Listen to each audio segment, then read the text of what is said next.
আসসালামু আলাইকুম সুপ্রিয় দর্শক, আপনারা যখন বর্তমানে ভিডিওতে দেখতে পাচ্ছেন যে গাড়িটি, এটি ড্রাইভার সহ 12 সিট প্ল্যানের একটি গাড়ি, 5টি লিড অ্যাসিড ব্যাটারি এবং 1000 ওয়াটের দাতাই কোম্পানির মোটর ব্যবহার করা হয় এই গাড়িগুলোতে। বর্তমানে 3,60,000 টাকায় মামুন ওয়ার্কশপ থেকে ডেলিভারি দেওয়া হচ্ছে। দামটা আবারও বলছি, 3,60,000 টাকা।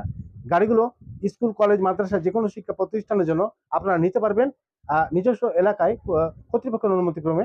এই গাড়িগুলো নিলে আপনাদের বিভিন্ন দিক দিয়ে লাভ হবে। সেটা হলো যে বাচ্চারা যদি যায় 5 থেকে 8 বছর, তারা 18,000 পর্যন্ত যেতে পারে। আর এক্ষেত্রে আপনি মাইলেজ যে সারাদিনে ফুল চার্জে 100 মাইলেজ পাবেন, সেটা আপনার কন্ট্রোলে পেয়ে যাবেন। অর্থাৎ ব্যাটারি স্থায়িত্ব অনেক বেড়ে যাবে। সাধারণত 6 মাস গ্যারেন্টি দেওয়া হয়, সেটা আপনার এই গাড়িগুলো নিলে হয়তো দ্বিগুণ 3 গুণ বেড়ে যাবে। তো সবাইকে ধন্যবাদ ভিডিওটি দেখার জন্য। আপনারা আমাদের ঠিকানা রাজশাহী বেলপুকুর বাইপাস। আপনারা এখানে আসবেন কারখানা যাচাই করার জন্য সিদ্ধান্ত নেওয়ার জন্য। সবাই ভালো থাকবেন।